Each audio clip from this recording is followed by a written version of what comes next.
Di sini saya akan mereview hukum pidana lanjutan pertemuan pertama mengenai percobaan atau fogging atau attempt. Pengertian dari percobaan ini tidak diatur secara jelas di dalam KUHP, tetapi dalam KUHP hanya ada batasan yang menentukan kapan ada percobaan dan menentukan syarat-syaratnya sesuai diatur di dalam pasal 53 dan pasal 54 KUHP. Yang pertama, bahwa pasal 53 ya KUHP di mana mencoba melakukan kejahatan dipidana jika niat itu telah ternyata dari dirinya adanya permulaan pelaksanaan dan tidak selesainya pelaksanaan itu, di mana bukan karena kehendak sendiri,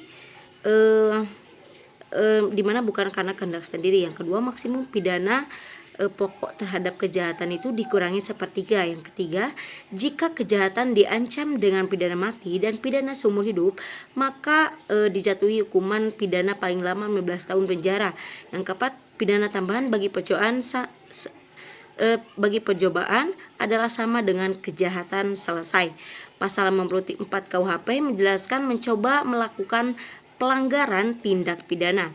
Berdasarkan kedua pasal tersebut, maka yang dimaksud dengan percobaan adalah suatu perbuatan yang dilakukan seseorang dengan niat yang jahat dan niat itu sudah mulai dilaksanakan tetapi perbuatannya belum selesai.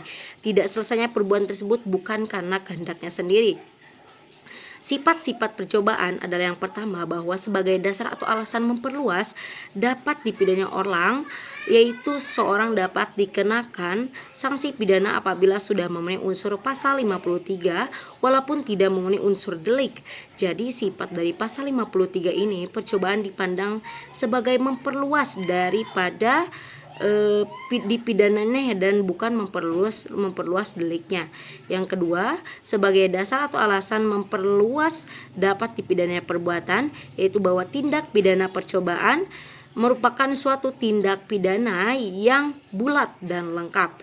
Dasar patut dari dipidananya percobaan yang pertama adalah teori subjektif, di mana menurut teori ini dapat patut dipidananya seseorang itu terletak pada sikap batin atau watak yang berbahaya dari pelaku.